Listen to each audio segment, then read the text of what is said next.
Bonjour chers téléspectateurs, c'est avec un réel plaisir que nous allons aborder une fois de plus un numéro dans notre temps de réveil. Nous allons aujourd'hui parler du prophétisme obsolète de William Branham. Pourquoi est-ce que nous voulons parler du prophétisme obsolète de William Branham? C'est parce que, comme vous le savez, pour certains d'entre vous qui ne le savent pas, le message apporté par cet Américain du nom de William Marion Branham fait plus du mal que du bien. Et si il plaît au Créateur suprême, nous allons revenir un jour pour parler des fruits du message, pour que vous voyez réellement que ce dernier n'est pas ce qu'il prétend être et il n'a rien à voir avec la façade qu'il donne à l'extérieur. Donc en parlant ici du prophétisme obsolète de William Branham, je vais d'abord rappeler que le prophétisme est un ensemble de faits historiques, des idées relatives aux prophètes et aux prédictions des prophètes. Et lorsqu'on parle de ce qui est obsolète, c'est ce qui est hors d'usage, désuet, soit périmé, dont la date de péremption est déjà complètement passée ou en quelque sorte qui est déjà avariée. Alors, rappelons d'une façon générale qu'on désigne d'abord par prophète toute personne qui a fait une prophétie en annonçant à l'avance un événement que les personnes à qui il s'adressait considéreraient comme imprévisible, et l'accomplissement de cette prédiction fait de cet homme un vrai prophète, sinon le non-accomplissement de cette prédiction fait de lui un faux prophète. Donc déjà, lorsqu'un homme se présente comme étant prophète ou bien promulgue une prophétie, à partir de ce moment-là, son identité prophétique est établie dès l'instant où il y aura accomplissement dans le délai et selon les faits qui sont rapportés. Et lorsqu'il y aura échec de cette prophétie, alors il sera classé faux prophète. Alors pourquoi le prophétisme de Branham est-il obsolète? Nous savons déjà, comme nous l'avons déjà démontré plus d'une fois, que Branham fut quelqu'un qui s'était fait passer pour être un prophète alors qu'il n'avait aucune prophétie à son actif annoncée avant le fait et qui s'est accompli dans les délais et selon les détails de sa prédiction. Alors, dans ses enseignements enregistrés sur bande datant de 1947 à 1965, nous ne trouvons aucune prophétie annoncée à l'avance qui aurait eu son accomplissement avec exactitude. Et je le répète toujours, comme je le dis toujours chaque fois très haut et très fort, que ceux qui sont dans le message de William Branham le prennent pour un prophète, mais ils ne savent pas, ils ne se sont jamais posé la question de savoir si ce dernier a des prophéties à son actif qui ont été annoncées avant le fait et qui ont eu leur réalisation. Alors, en parcourant certaines prédications de William Branham, nous trouvons la déclaration comme suite dans la prédication « Les oins du temps de la fin », prêchée le 25 juillet 65. Au paragraphe 17, Branham va dire ce qui suit. « Je crois que nous vivons au temps de la fin. Je pense que presque tout le monde celui qui lit les Écritures ou même qui est un croyant, sait que nous sommes maintenant à la fin de l'histoire du monde. Il ne servira à rien de l'écrire parce qu'il n'y aura personne pour la lire. C'est la fin du temps. Quand exactement? Je ne sais pas. Dans combien de temps exactement ce sera? Pas même les anges des cieux ne connaissent cette minute ou cette heure. Mais il nous a été dit par le Seigneur Jésus que quand ces choses que nous voyons maintenant commenceraient à arriver, alors de redresser nos têtes, parce que notre rédemption approche. Maintenant, ce que veut dire approche, je ne sais pas, ça peut vouloir dire. Voilà, fin de citation. Ça, c'est la déclaration de William Branham. Ce qui nous intéresse ici dans cette déclaration qu'il vient de faire en juillet 1965, c'est quoi? C'est que cette déclaration de Branham datant de 1965 est une déclaration bien curieuse. Il affirme qu'il ne servira à rien d'écrire l'histoire de l'humanité, d'écrire l'histoire parce qu'il n'y aura personne pour la lire. Or, nous sommes aujourd'hui en 2023 et nous pouvons aisément lire l'histoire des années 20, l'année 30, 40, 50, 60, 70, 80, 90 et même l'histoire de l'année 2000 est accessible. Alors, ceci nous montre par là que Branham était persuadé que la fin du monde aurait lieu dans un bref délai alors que le monde continue tranquillement son bonhomme de chemin et le temps a permis de découvrir et de se moquer éperdument de William Branham, comme quoi ce qu'il a annoncé était totalement faux, puisqu'aujourd'hui, nous sommes allés au-delà du temps qu'il a eu à énoncer. Alors, en prenant certains points qui ont été énoncés par William Branham et qui ont lamentablement échoué, nous devons noter aussi que William Branham, dans ses bricolages prophétiques, avait affirmé avoir eu une vision sur le progrès de la science et que ce progrès devait avoir lieu après la Seconde Guerre mondiale. Il nous dit dans la prédication l'âge de l'église de Laodicée, il déclare ce qui suit, je vais lire. La quatrième vision montrait le grand progrès que ferait la science après la Deuxième Guerre mondiale. Elle était couronnée par la vision d'une automobile dont la partie supérieure avait l'air d'une bulle de plastique.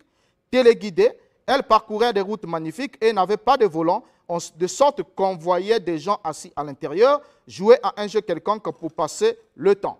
Alors, notons ici ensemble avec vous cette déclaration grave de William Branham qui nous montre que les progrès de la science étaient couronnés selon la quatrième vision qu'il avait eue, qui devait marquer l'un des signes du temps de la fin. Cette vision était couronnée par la fabrication d'une voiture sous forme d'œuf et une voiture sans volant, une voiture en d'autres termes téléguidée.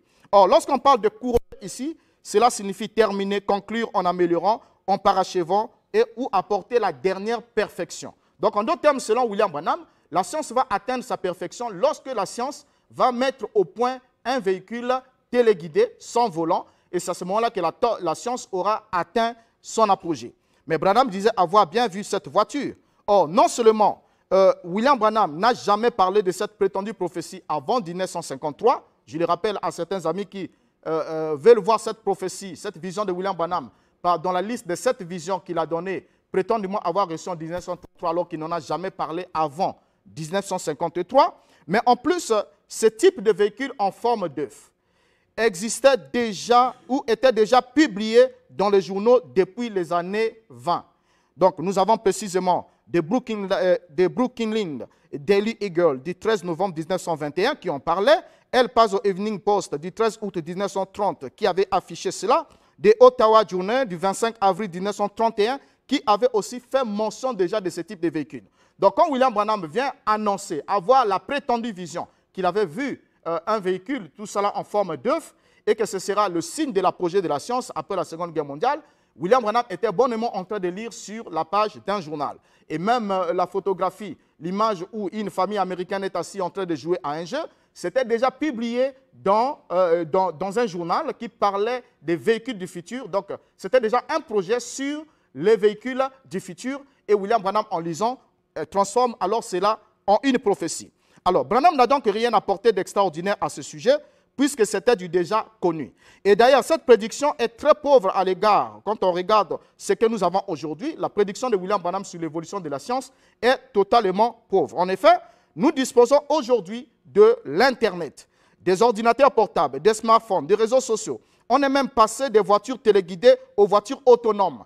Alors, aucune de ces choses n'a été annoncée par Branham, ce qui explique pourquoi son tableau prophétique ne pouvait pas aller au-delà de 1977, puisque c'était pour lui la date butoir de la fin du monde. Alors, dans cette perspective, on est en droit de se poser des questions, de savoir qu'est-ce qui ne va pas chez ceux qui ou celles qui continuent à considérer ce monsieur comme étant un prophète de grande envergure, alors que son calendrier prophétique se trouve totalement dépassé par les événements modernes.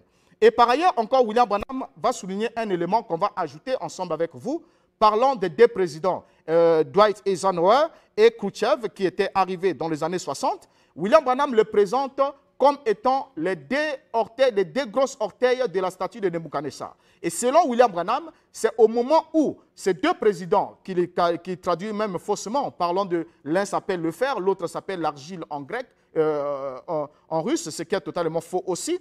Mais William Branham va les présenter comme étant les derniers chefs d'État, puisque selon William Branham et selon même la Bible, c'est au jour du règne de ce roi que la pierre descend de la montagne sans le secours d'aucune main et renverse la statue. Et quand William Branham voit ces deux présidents, l'un à la tête des États-Unis, l'autre à la tête de l'URSS, William Branham alors va prédire comme quoi les deux présidents, les deux derniers qui doivent jouer la dernière carte du monde sont là. Donc la pierre va maintenant descendre, le monde va arriver à sa fin.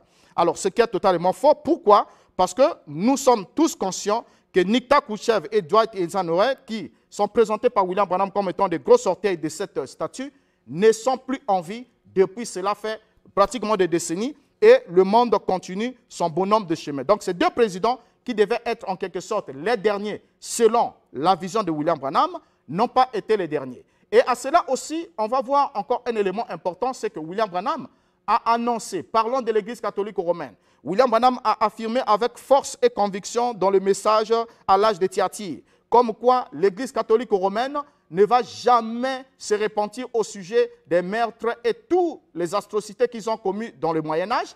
Ils ne le feront jamais. Et William Branham a parlé en qualité d'un prophète, avec ainsi dit le Seigneur. Mais chose malheureuse, c'est qu'en 1995, le pape Jean-Paul II a fait la déclaration suivante. Moi, pape de l'Église de Rome, je demande pardon au nom de tous les catholiques pour les torts que nous avons infligés aux non-catholiques au cours de l'histoire. Et avant de prononcer son pardon public le 12 mars 2000, en l'an 2000, lorsqu'il présente le pardon pour tous les crimes et tout ce que l'Église a eu à faire au nom de la religion au cours de l'histoire. Donc déjà là aussi, on trouve un échec cuisant de la part de William Branham, qui va ensuite présenter aussi le président Kennedy comme étant l'homme qu'il ne fallait pas élire et que le président Kennedy, en arrivant, devait introduire la femme et que la femme devait devenir présidente des États-Unis et conduire alors les États-Unis dans le chaos ou le monde dans le chaos, en entraînant alors la Troisième Guerre mondiale qui devait être la dernière et que, selon toujours William Branham, le communisme devait détruire le Vatican par une bombe atomique et ensuite détruire aussi les États-Unis, les effaçant de la carte du monde. Mais chose curieuse, c'est que c'était l'inverse. L'ironie du sort, c'est ça. C'est l'inverse qui s'est produit. C'est plutôt Rome ou l'Église catholique romaine qui a travaillé pour le démantèlement de l'URSS, qui aujourd'hui n'existe plus. Et voilà l'URSS qui est passé sans avoir largué la bombe atomique sur le Vatican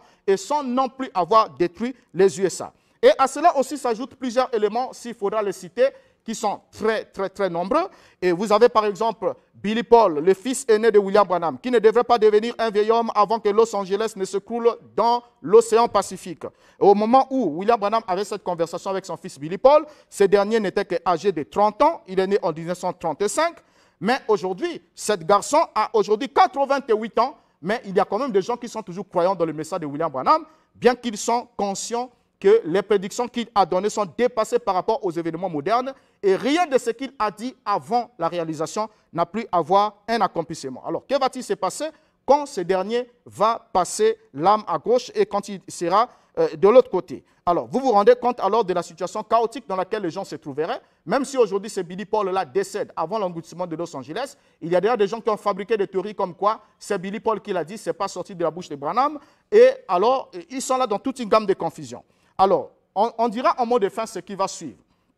Donc, on doit noter ensemble avec vous que les smartphones, la présence des smartphones que les branhamistes utilisent dans leurs mains au quotidien, prouve à quel point le prophétisme de Branham est totalement périmé. Parce que nous sommes dans un temps totalement dépassé. Quand William Branham limite le progrès de la science, le couronnement de la science à la fabrication d'un véhicule téléguidé, alors que nous avons aujourd'hui des véhicules autonomes, donc qui n'ont pas besoin d'être guidés à distance par un être humain, mais qui peuvent se déplacer tout seuls. Alors nous sommes au-delà du temps du prophétisme de William Branham. Or, nous devons lire ceci avec vous dans la Bible. Il est parlé au sujet du prophète Samuel. Lorsqu'il est parlé d'un vrai prophète, nous lisons au sujet de Samuel, il est dit dans 1 Samuel 3, 19 jusqu'au verset 20, il est dit « Samuel grandissait, l'Éternel était avec lui et il ne laissa tomber à terre aucune de ses paroles. » Et la conséquence logique, quand le peuple a vu que l'Éternel n'a pas laissé tomber à terre aucune parole de Samuel, la Bible dit tout Israël, depuis Dan jusqu'à Beersheba, reconnut que Samuel était établi prophète de l'Éternel. Alors, la question que je pose à nos amis qui sont croyants dans le message de William Branham, avez-vous vu une seule fois l'Éternel n'ait laissé tomber à terre aucune parole de William Branham?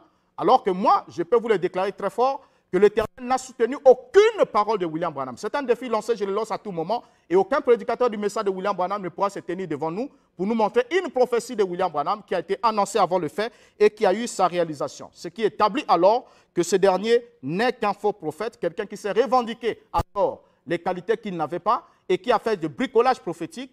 Et comme nous sommes au-delà du temps qui était fixé et que tout ce qu'il a annoncé, les acteurs qui devaient accomplir ces scènes-là, n'existant plus, n'étant plus de ce monde, nous comprenons alors qu'on était en face d'un faux prophète. Et les faux prophètes, on ne les garde pas, on ne les suit pas, on les lapide et on s'en écarte parce que ceux qui se laissent conduire par des faux prophètes vont se perdre et ce ne sera pas une excuse comme telle. Alors, nous sommes arrivés à la fin de notre émission pour aujourd'hui. Je réponds au 06 522 46 66. 06 522 46 66. Merci pour votre attention. Au revoir et à la prochaine.